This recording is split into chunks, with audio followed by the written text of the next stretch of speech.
Assalamualaikum warahmatullahi wabarakatuh. Bismillahirrahmanirrahim. Alhamdulillahi rabbil alamin. Wassalatu wassalamu ala asyrafil anbiya'i wal mursalin wa ala alihi wa sahbihi ajma'in. Allahumma iftah 'alaina hikmataka wa anshur 'alaina min khazaini rahmatika ya arhamar rahimin. Qala subhanaka la 'ilma lana illa ma 'allamtana innaka antal alimul hakim. Maha suci Allah, sunnya tiada ilmu bagi kami kecuali apa yang Kau ajarkan kepada kami, dan sunnya Kau maha mengetahui dan maha bijaksana. Allahumma rabbi shrah li sadri wa yassir li amri wahlul 'uqdatam min lisani yafqahu qawli. Amin ya rabbal alamin. Nahmadullah subhanahu wa ta'ala, syukur kita kepada Allah subhanahu wa ta'ala di atas kesempatan yang diberikan oleh Allah subhanahu wa ta'ala, kesempatan masa, kesempatan tenaga, kesempatan minat kita, usaha kita untuk sama-sama kita berada di rumah Allah Subhanahu Wa Taala ini adalah merupakan satu nikmat yang tidak terkira, yang mungkin nikmat ini kalau kita lihat kepada orang-orang lain yang mungkin masih berada di jalanan, yang tersangkut di dalam jam jalan raya, yang masih berada di shopping kompleks dan sebagainya, jadi kita ni dah dikira sebagai hamba Allah Subhanahu Wa Taala yang terpilih, yang boleh berada di rumah Allah Subhanahu Wa Taala dalam masa sedemikian, di samping menunaikan solat secara berjemaah dan sementara menunggu solat berjemaah yang berikutnya, maka berada pula sama-sama dalam majlis ilmu. Satu lagi limpah kurnia yang besar yang tidak terkira yang diberikan oleh Allah Subhanahu Wa Taala kepada kita semua. Jadi alhamdulillah, kita bermula malam ini dah pula kita memasuki satu Zulhijjah, dah meninggalkan Zulqa'dah dan kita memasuki Zulhijjah. Dan apabila memasuki Zulhijjah ini, banyak perkara-perkara yang boleh kita lihat untuk kita mencari dan memburu seberapa banyak pahala yang boleh kita buat, yang boleh kita lakukan untuk bulan Zulhijjah ini. Kalau para hujat kita, orang-orang yang berada di tanah suci sekarang, yang berada di tanah haram sekarang, mempunyai berbagai-bagai kelebihan yang ada pada mereka. Duduk mereka berada di Masjidil Haram saja, solat saja dapat 100,000 lebih daripada kita yang solat di Masjid Sultan Ismail di UTM ini. Itu dah lebih dah. Dari aspek itu memang mereka dah dapat lebih. Jadi untuk kita pula, apabila sampai saja Zulhijjah, maka kita kena rebutkan peluang juga.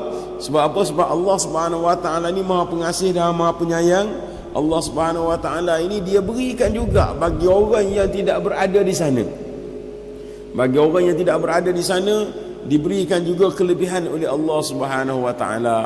Kelebihan itu pula ialah kelebihan dari aspek-aspek yang berbeza.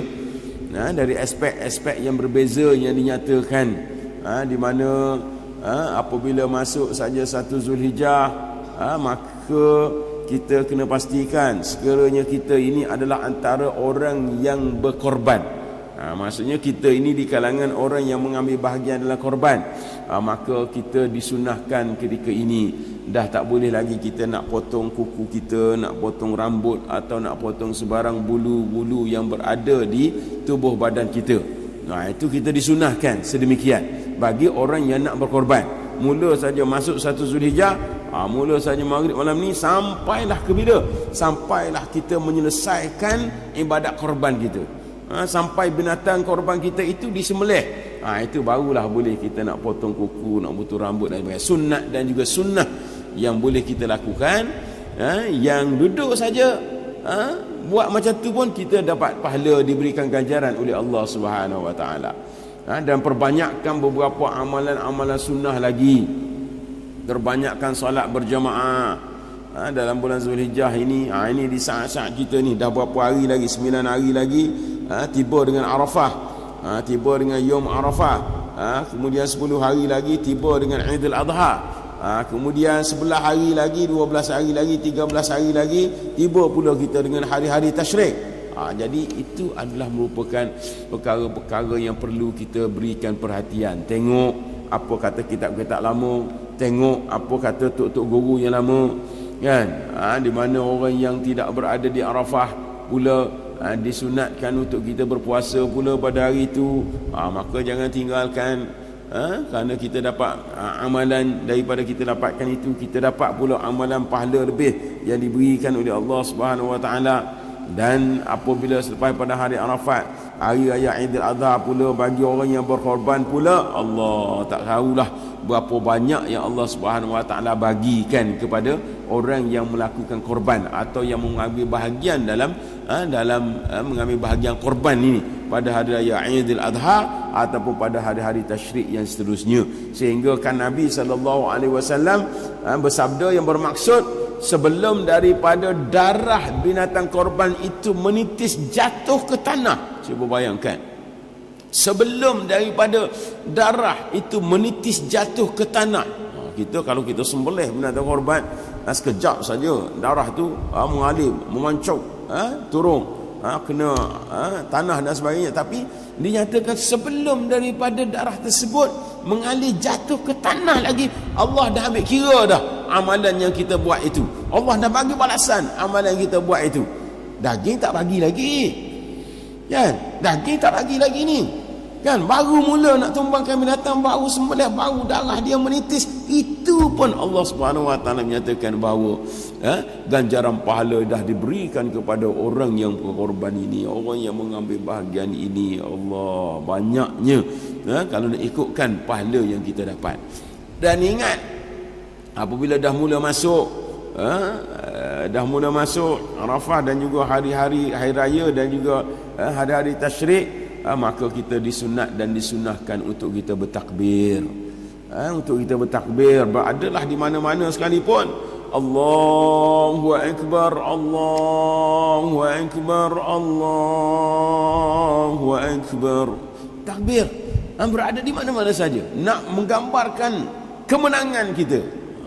Allahu Akbar menggambarkan hebatnya, besarnya Allah Subhanahu Wa Taala, kuatnya, kan, Allah Subhanahu Wa Taala, kekuasaan yang ada padanya. Kita gambarkan, kita apa? Kerana kita nak lahirkan syiar Islam ini. Ini dalam Islam, syiar itu satu perkara yang penting. Syiar itu satu perkara yang penting. Apa maksud syiar? Syiar ni maksudnya kita menonjol-nonjolkan keislaman kita, menonjol-nonjolkan keislaman kita. Dan salah satu syiar yang kita lakukan, yang dilakukan dalam Islam ni, tak lain apa dia syiar yang sentiasa dilakukan tiap-tiap hari dalam Islam, iaitu azan. Azan sampai 5 kali sehari semalam kita lakukan azan. Apabila azan itu berkumandang, lagi jauh suara itu sampai, lagi kuat suara itu sampai, maka lagi bersemangatlah syiar Islam ini disebarkan. Lagi jauh Islam ini disebarkan. Itu syiar Allah. Wa man yu'azzimu sya'airallahi fa innaha min taqwal qulub. Allah Subhanahu Wa Taala sendiri menyatakan bahawa siapa yang memperhebat-hebatkan, memperbesar-besarkan syiar-syiar Allah. Apa dia syiar Allah? Tak lain dan tak bukan, Allahu Akbar adalah syiar Allah. Azan, hayya 'alas salah, hayya 'alal falah adalah merupakan syiar Allah. Kan? Kita gantung banner menyatakan selamat kita pada hari raya Aidil Adha, selamat menyambut kita. Itu adalah syiar. Kan? Kita tegakkan panji-panji menunjukkan bendera bahawa Islam, kita adalah Islam. Itu adalah merupakan syiar. Jadi Allah kata, wa man yu'azzimu sya'airallah, siapa yang menyebar-nyebarkan syiar Allah, siapa yang menyebarluaskan, memperluaskan, memperhebatkan syiar-syiar Allah Subhanahu Wa Taala ini, maka fa innaha min taqwal qulub, itu menunjukkan bahawa ketakwaan hati kita. Inilah contohnya. Jadi sebab itulah kita dalam Aidil Adha ni banyak syiar yang boleh kita lakukan. Aidil Adha, takbir antaranya adalah syiar, kan? Kita sembelih binatang, ternakan, korban adalah merupakan syiar. Kita bahagi-bahagi agih-agihkan pula daging-daging tersebut adalah merupakan syiar, kan? Kita sambut hari-hari tasyrik adalah merupakan syiar. Semua itu adalah merupakan syiar-syiar Allah yang sepatutnya kita daulatkan, yang sepatutnya kita tonjolkan, yang sepatutnya kita war-warkan kepada semua. Baik, hadirin hadirat yang dirahmati Allah Subhanahu Wa Taala, kita sambung kepada kuliah kita kuliah As-Sirah An-Nabawiyah. Kuliah As-Sirah An-Nabawiyah. Kalau minggu lepas kita berhenti setakat keizinan yang diberikan oleh Allah Subhanahu wa taala untuk orang-orang Islam ini berperang. Bukan berperang nak menzalimi orang lain, bukan berperang kerana nak menindas orang, bukan berperang kerana nak menakluki kawasan orang lain, bukan berperang kerana nak merampas harta rampasan perang, bukan. Tapi keizinan yang diberikan oleh Allah Subhanahu wa taala, uzina lillazina yuqataluna bi annahum zulimu wa innallaha ala nasrihim.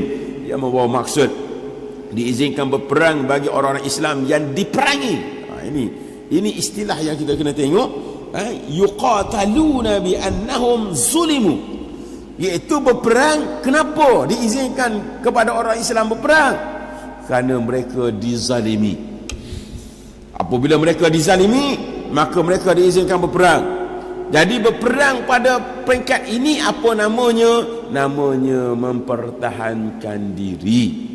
Bukannya menyerang orang, bukan memulakan perang, bukan, tapi mempertahankan diri. Ini yang dikatakan perang dalam Islam, dan konsep perang dalam Islam itulah yang disebut. Jadi apabila keizinan ini diberikan oleh Allah Subhanahu wa taala, maka Nabi mula berhati-hati mengatur langkah. Keizinan berperang telah diberikan, namun kebijaksanaan dalam menghadapi suasana seperti ini, iaitu kekuatan yang ada pada orang Quraisy, di mana orang Islam ketika itu mereka mula menguasai jalan-jalan perdagangan. Kita tahu bahawa orang-orang dahulu, mereka yang paling mereka lihat dalam aspek ini adalah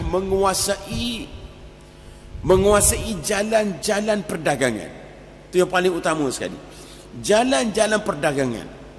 Kan, kalau kita sekarang tak ada masalah lah, jalan perdagangan itu ikut atas je, kan? Itu atas, itu pun kalau ikut atas, kalau nak melumpuhkan pihak musuh, nak melumpuhkan orang lain, kan, mudah ya sekarang, kan? Buat sekatan ekonomi, habis, kan? Buat sekatan ekonomi. Tengok apa yang dilakukan oleh Amerika Syarikat, yang dilakukan oleh negara-negara Eropah dan negara-negara Barat. Apabila mereka tak setuju dengan negara Islam dan sebagainya, stop. Macam Iraq dulu kita tengok, masa Saddam Hussein nak ditumbangkan. Apa langkah-langkah sebelum daripada dia serang betul? Tak lain dan tak bukan, sekat ekonomi dahulu. Sekat ekonomi dahulu. Apabila sekat ekonomi, maka kawan ni dah jadi lemah. Maka ketika lemah itulah dia akan serang secara material.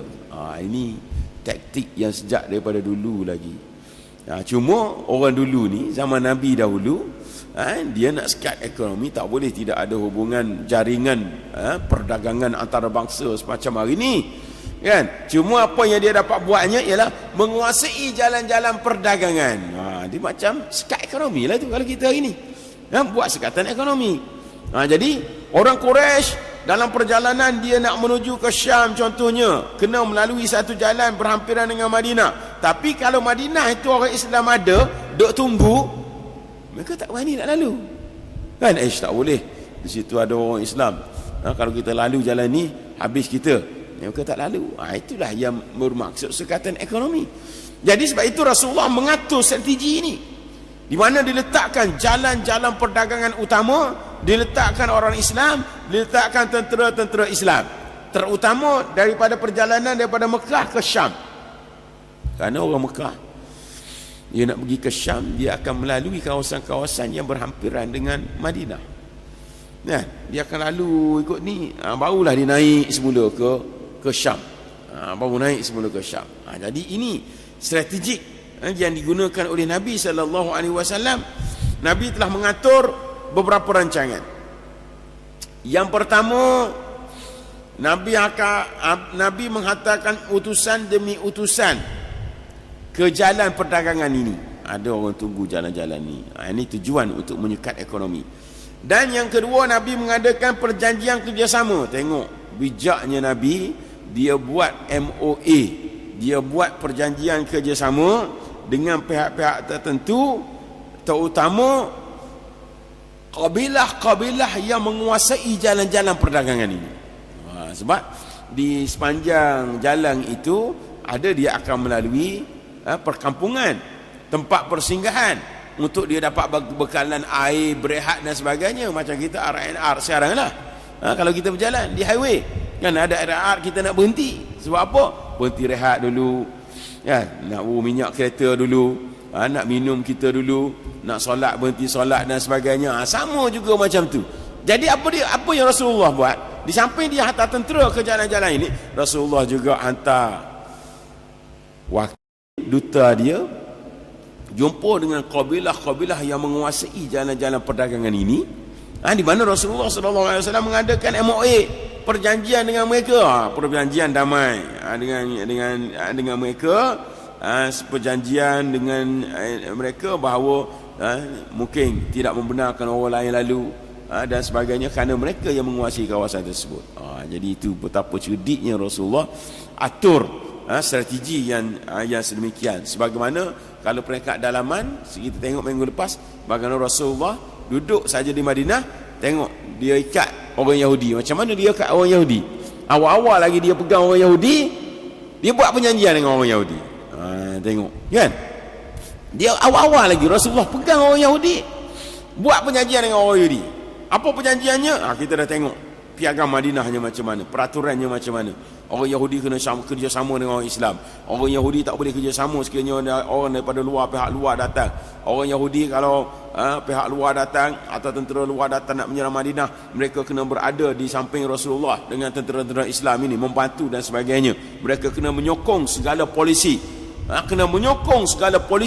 yang digunakan oleh kerajaan Madinah, yang diketuai oleh Rasulullah. Jadi apabila buat perjanjian macam tu dengan Yahudi, dah dipegang orang Yahudi ni, tengok orang yang nak berpaling ke tadah pun dah tak boleh, nak berpaling tadah pun dah tak boleh. Kita tengok bagaimana Abdullah bin Ubay, ketua orang munafik, nak buat perjanjian dengan orang Yahudi, dah tak boleh dah. Orang Yahudi kata, tak boleh lah Abdullah, kita dah tanda tangan MOU dengan Muhammad dah.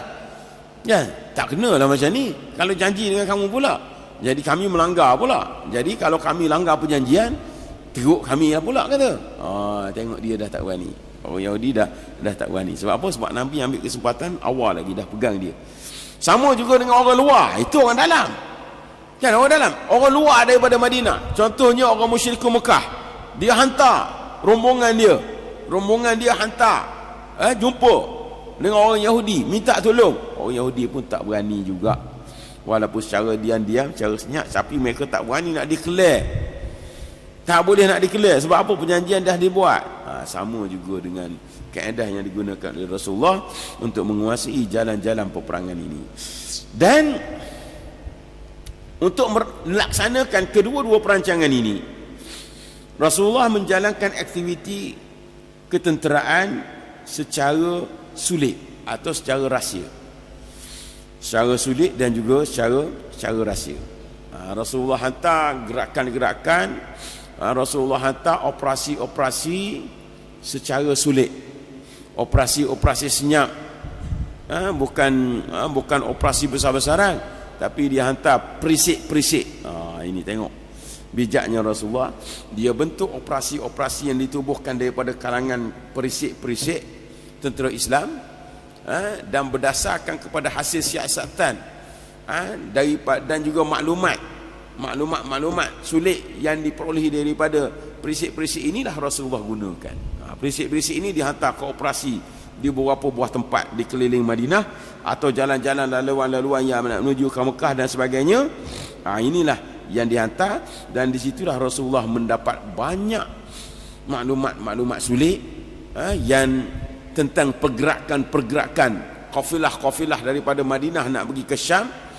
Dan Rasulullah juga dapat maklumat sulit bagaimana tentera-tentera orang-orang musyrikin mengadakan persiapan yang tertentu untuk menyerang Madinah. Ini tengok bagaimana strategik yang perancangan yang dibuat oleh Rasulullah sallallahu alaihi wasallam sebagai ketua negara, sebagai ketua angkatan tentera, panglima perang utama, ketua terus. Inilah Rasulullah.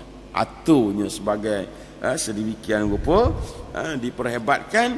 Sebab itulah ada operasi dalam kitab surah. Kalau dalam kitab sirah, kalau dalam bahasa Arab dia akan namanya sariyah. Sariyah ni maksudnya operasi sulit.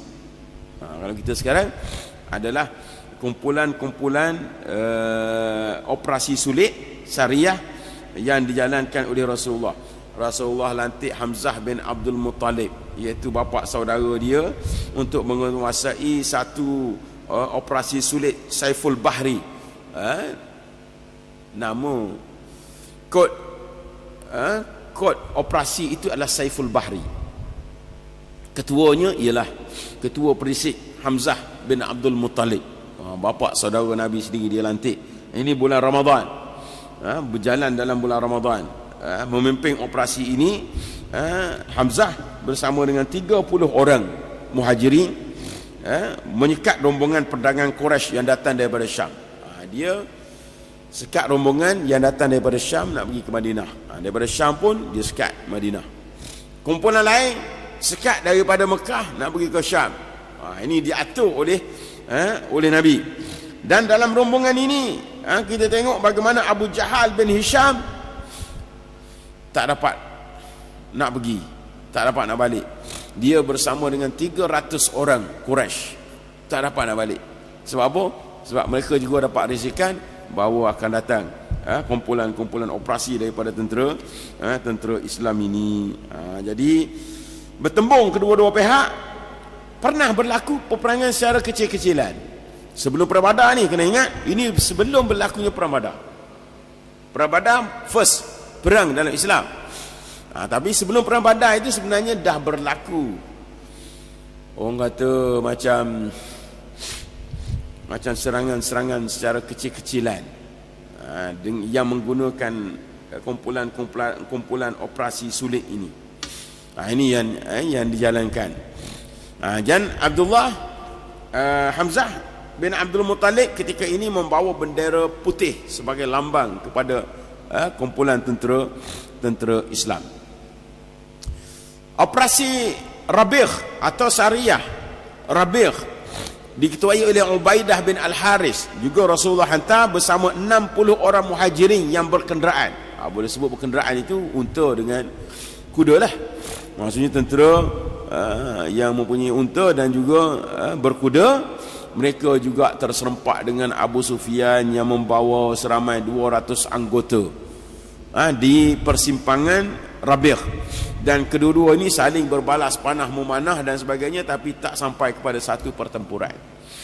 Tak sampai kepada satu pertempuran. Dan di sini kita tengok bagaimana kumpulan-kumpulan ini, Abu Ubaidah juga menggunakan warna putih sebagai syiar tentera Islam. Ini penting, syiar, bendera ni penting. Bendera dalam perang ini, bendera adalah penting. Itu tak boleh nak buat main-main, buat bendera. Tapi kita pada hari ni jalur gemilang kita tu kan, orang buat gitu je. Hari mereka pun tak berapa nak angkat je kan. Walhal itu lambang kita pun negara, dan lambang kita punya negara. Kena hormat sepatutnya. Kena hormat bendera ni, sebab dia adalah merupakan syiar. Dalam perang dia adalah merupakan syiar. Dan Nabi pun beri tumpuan. Hamzah dia bawa bendera warna putih. Abu Ubaidah juga menggunakan bendera warna putih. Dinamakan panji-panji. Itu penting, panji-panji ini dalam Islam. Bagaimana kita perhatikan dalam satu peperangan, anda lupa nama peperangan tersebut, peperangan yang berlaku di Jordan. Sekarang ni di Jordan lah, yang berlaku di Jordan. Dalam peperangan tersebut kita tengok bagaimana ketua-ketua tentera Islam bersilih ganti pegang bendera, bawa bendera. Kena panah orang bawa bendera. Sebelum bendera tu jatuh lagi, terus disambar oleh sahabat lain pula. Sambar sahabat lain pula, bawa bendera. Masih teguh lagi bendera kita, masih kuat lagi tentera kita kan. Dia pula kena Abdullah bin Tayyar At-Tayyar, disebut Tayyar, Ja'far bin Abi Talib, dia bawa pegang bendera, pegang jalur gemilang kalau kita sekarang lah kan, pegang jalur gemilang dalam peperangan, tiba-tiba dipancung dia punya tangan kanan, jatuh bendera, sambar dengan tangan kiri dia, dipancung lagi tangan kiri dia, jatuh, pegang dengan dada dia. Allah, tengok kan, pegang dengan dada dia, tak nak bagi jatuh ni bendera ni. Sebab apa? Sebab bendera adalah marwah, bendera adalah merupakan syiar kan? Bendera adalah merupakan simbol dan lambang kekuatan.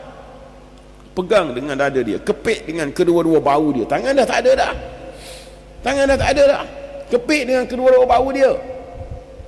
Ditombak pula oleh pihak musuh, diradak dengan tombak, jatuh. Tapi apabila jatuh itu disambar pula oleh seorang sahabat lagi. Allah, tengok pentingnya bendera. Kalau kita pergi kat Mekah, tapi sekarang sayangnya dah tak ada. Disebut dengan, dulu disebut dengan Masjid Ar-Raya. Masjid Ar-Raya. Di mana Masjid Ar-Raya? Kalau di Masjidil Haram tu, Masjid Ar-Raya ni dia jalan ke nak pergi ke perkuburan Ma'la. Nak pergi ke perkuburan Ma'la. Kan? Kita akan jumpa Masjid Raya. Lepas pada Masjid Raya kita akan jumpa Masjid Jin, kita akan jumpa Masjid Asy-Syajarah, kita akan jumpa dengan perkuburan Ma'la. Tu situ. Tapi sekarang kawasan tu dah terang dah semua. Pergi baru ni tengok, habis. Jadi stesen bas kat situ dia buat. Dia buat jadi stesen bas. Dulu kita sebut Masjid Kucing. Kalau masyhur dengan Masjid Kucing lah. Masyhur dengan Masjid Kucing di kalangan orang Melayu. Tapi itulah namanya Masjid Ar-Rayah. Apa maksud Rayah? Maksud Rayah ni apa dia? Jalur gemilang, bendera, panji. Kenapa masjid itu dinamakan Masjid Panji, Masjid Bendera? Kenapa? Kerana mula-mula tentera Islam masuk dengan Nabi SAW, masuk melalui jalan itu, tiba sebelum masuk Masjidil Haram, dipacakkan bendera kat situ. Ni nak menunjukkan naik bendera. Orang-orang Quraisy musyrikin dah tengok, jangan, orang Islam dah sampai dah, bendera dia dah naik dah. Kerana bendera saja lemah semangat. Lemah semangat pihak musuh. Hanya kerana bendera. Sebab itu bendera mainkan peranan yang penting dalam, terutama dalam perang dan lain-lain perkara berkaitan dengan maruah negara, maruah agama dan sebagainya. Baik, kemudian operasi Syariah Al-Kharrar. Al-Kharrar ini Nabi utus Sa'ad bin Abi Waqqas. Nabi utus Sa'ad bin Abi Waqqas bersama dengan 20 anggota tentera yang berkuda. Pergi juga buat satu operasi serang rombongan-rombongan dagang Quraisy di jalan yang berlainan. Dan Rasulullah pesan kepada Sa'ad, kamu jangan melepasi daripada Al-Qarrar. Qarrar ni dia tak jauh daripada Madinah lah. Dia keluar daripada sempadan Madinah sedikit, itu Qarrar. Kamu jangan melepasi daripada sempadan ini. Lalu mereka pun keluar, berselindung tengah-tengah hari keluar. Pada waktu malam berjalan dengan lebih cepat lagi sampai ke Qarrar. Dari situ mereka dapati dagangan itu baru nak sampai, nak berlepas. Dan ketika ini Sa'ad bin Abi Waqqas juga mengekalkan bendera warna putih, dan bendera ini dibawa oleh Al-Miqdad bin Amru, salah seorang sahabat pejuang Rasulullah sallallahu alaihi wasallam. Maksudnya orang yang bawa bendera ni pun orang yang hebat. Tak bagi yang tentera-tentera biasa ni, kan, bagi orang yang pangkat besar, kan, lieutenant, colonel dan sebagainya, bagi orang yang bawa bendera, bukan main-main. Sebab itu adalah asas dalam peperangan. Operasi Ghazwah Al-Abwa juga berlaku dalam bulan Safar 2 Hijrah, di mana Rasulullah melantik Sa'ad bin Ubadah untuk memangkunya di Madinah. Sebab apa? Rasulullah kata, Sa'ad, kamu mangku aku. Sebab apa? Sebab dalam operasi Ghazwah Al-Abwa ni Nabi sendiri keluar, Nabi sendiri bawa, kan, operasi ini Nabi sendiri yang bawa, dan jawatan Nabi ataupun yang jaga Madinah ketika itu Nabi bagi pada Sa'ad bin Ubadah, salah seorang sahabat, dan Nabi bawa seramai 70 orang muhajirin nak sekat juga rombongan dagang kafilah daripada Quraisy. Tapi apabila sampai di sana mereka tak dapat menemui orang-orang Quraisy. Dan dalam operasi ini Nabi telah mengadakan perjanjian bai'ah dengan Amru bin Mukhassar Ad-Damiri, iaitu ketua Bani Damrah pada zaman tersebut. Nabi buat MOA, jumpa dengan orang ke sana, Nabi buat perjanjian. Ini maksudnya apa? Dalam aspek politik dan juga pemerintahan negara, hubungan dua hala adalah merupakan satu perkara yang penting. Hubungan diplomasi satu perkara yang amat penting, kena jaga, terutama sekali dengan negara-negara yang berjiran dengan kita. Itulah yang Nabi buat, kan? Nabi terus satu. Nabi terus satu. Kafilah yang menguasai kawasan-kawasan di sekitar jalan Madinah sebagainya, hantar buat MOA, hantar buat hubungan diplomasi, hantar buat hubungan dua hala, perjanjian damai dan sebagainya. Kenapa?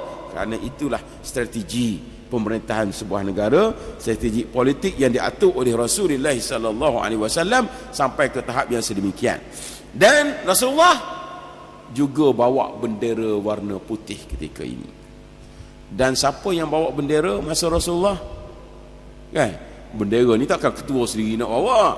Kan? Ketua tak bawa. Dia kena orang bawah pada dia tu. Siapa yang bawa? Hamzah bin Abdul Muttalib. Orang kuat juga. Kan? Bapa saudara dia sendiri. Dan singa Rasulullah. Digelar dengan singa Rasulullah. Dengan Allah. Ni Hamzah bin Abdul Muttalib. Jadi Hamzah bin Abdul Muttalib yang bawa bendera ketika ini.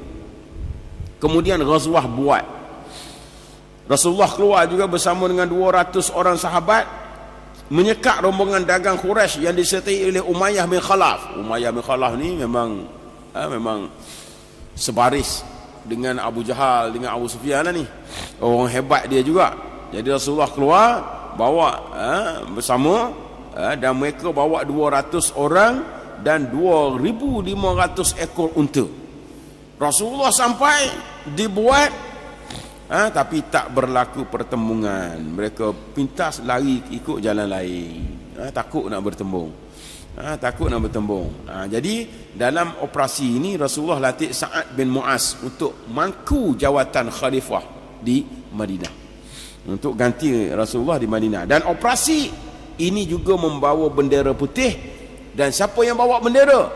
Rasulullah minta Sa'ad bin Abi Waqqas, juga panglima perang yang handal. Sa'ad bin Abi Waqqas yang bawa bendera tersebut. Kemudian Ghazwah Safawan, bulan Rabiul Awal tahun 2 Hijrah. Tengok, Rabiul Awal tahun 2 Hijrah. Operasi ini di mana Rasulullah keluar bersama dengan 70 orang. 70 orang sahabat mengejar satu kumpulan daripada Qurs bin Jabir Al-Fihri, di mana mereka sampai ke satu lembah Safawan di satu sudut di Badar, tetapi tak dapat nak follow mereka. Tetapi walau bagaimanapun Rasulullah balik semula. Hanya sedikit saja berlaku, Rasulullah balik. Tak dapat juga, tak berlaku juga. Ini dah ada kawasan Badar. Dan ketika ini Rasulullah lantik Zaid bin Ibnu Harisah sebagai memangku jawatannya di Madinah.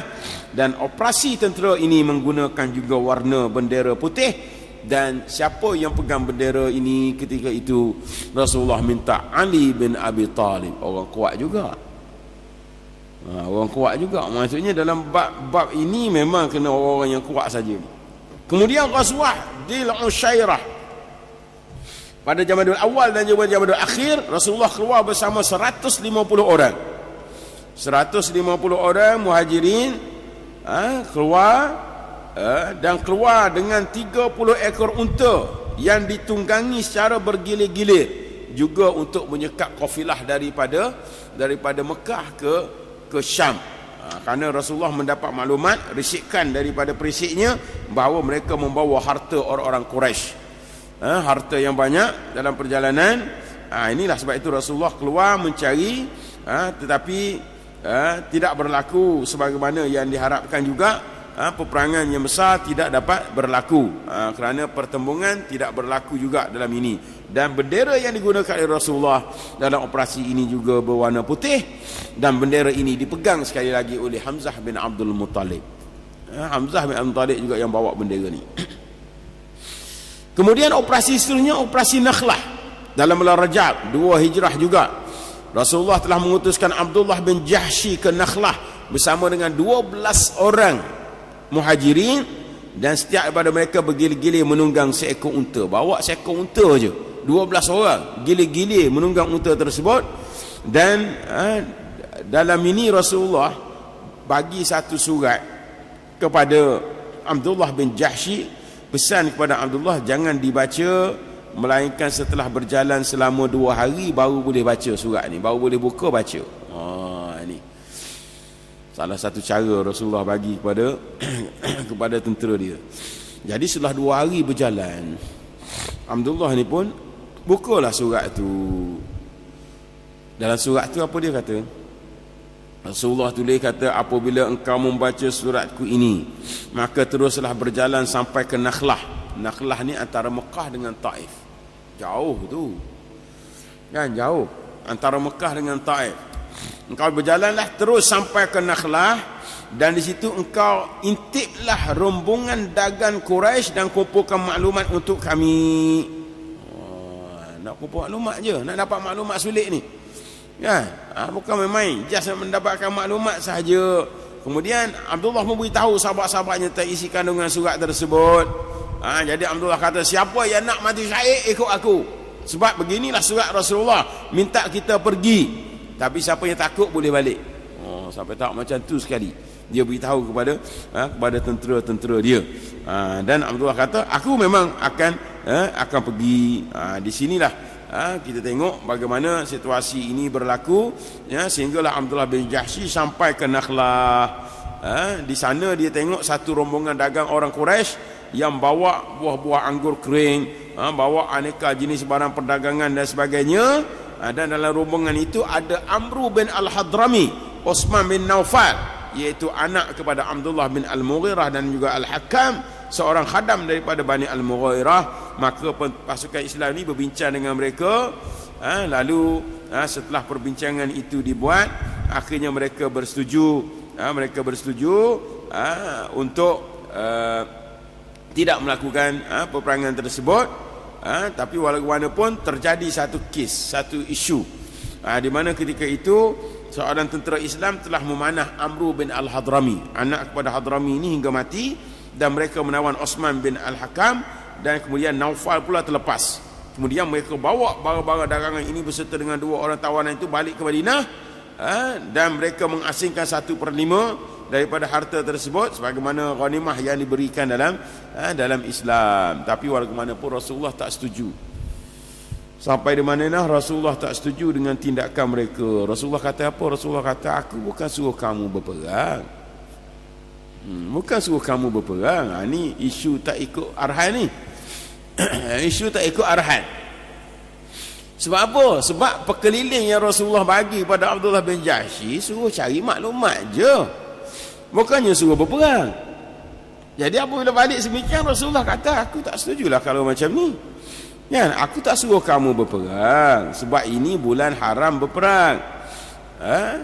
Jadi ini satu situasi yang kita tengok berkaitan dengan bulan-bulan yang haram berperang. Sebab itulah turunnya ayat berkaitan dengan perkara ini. Yas'alunaka 'anil syahril haram qitalin fihi qul qitalun fihi kabir wa saddun 'an sabilillahi wa kufrun bih wal masjidil haram wa ikhraju ahli minhu akbar 'indallah wal fitnatu akbaru minal qatli. Apa maksudnya? Mereka bertanya kepadanya, wahai Muhammad, mengenai hukum berperang dalam bulan yang dihormati, bulan haram. Ini peristiwa Abdullah Jahsy, dia berperang dalam bulan haram. Katakanlah Muhammad, peperangan dalam bulan haram ini dosa besar. Tapi perbuatan menghalangi orang-orang Islam dari jalan Allah, dan perbuatan kufur kepadanya, dan juga perbuatan menyekat orang-orang Islam ke Masjidil Haram, ke Mekah, serta mengusir penduduknya situ, semua itu adalah lebih besar lagi dosanya di sisi Allah.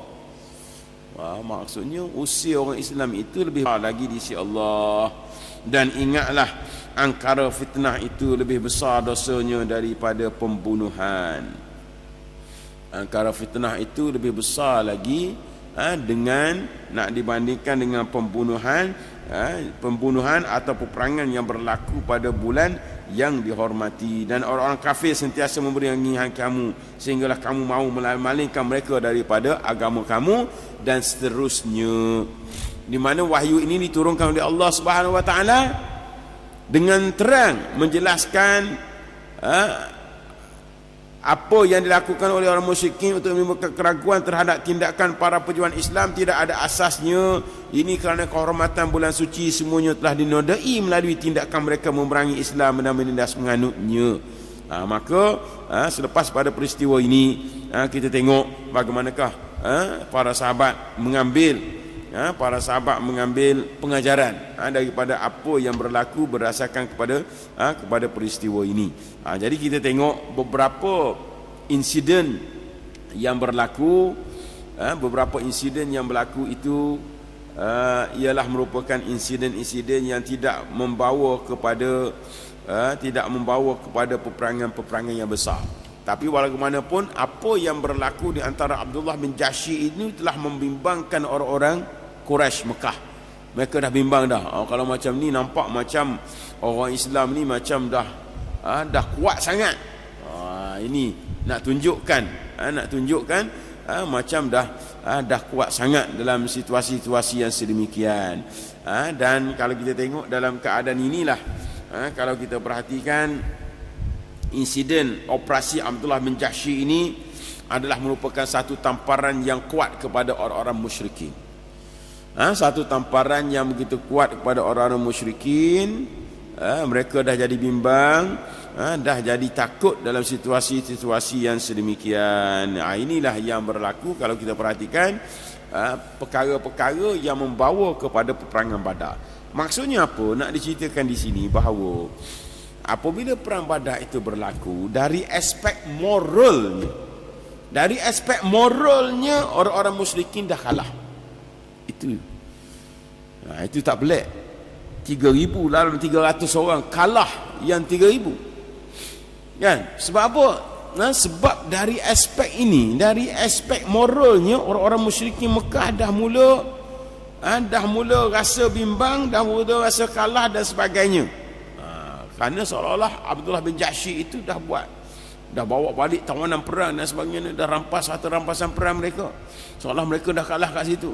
Jadi mereka dah merasakan bahawa kedudukan mereka itu dah agak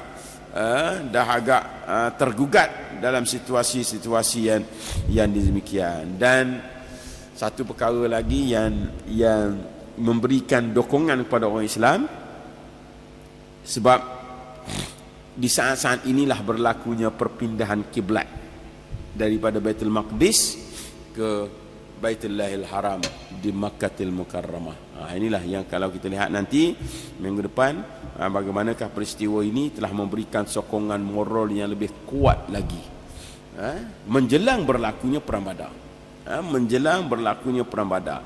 Jadi apabila berlakunya perang Badar, nanti kita akan tengok bagaimana susulan-susulan peristiwa-peristiwa yang menyebabkan berlakunya perang Badar ini lagi. Kita tengok bagaimana banyak strategi-strategi yang dijalankan oleh Rasulullah sallallahu alaihi wasallam ke arah untuk perang ini. Maksudnya Allah dah buat persediaan kepada para sahabat, kepada Rasulullah, beberapa persediaan dan sebagainya untuk berada dalam situasi perang ini. Kerana perang ini perang yang pertama, jadi memerlukan kepada sokongan yang amat hebat dan maha kuat untuk bagi mengizinkan orang Islam dapat memerangi peperangan tersebut. Jadi insya-Allah kita akan sambung lagi pada minggu hadapan.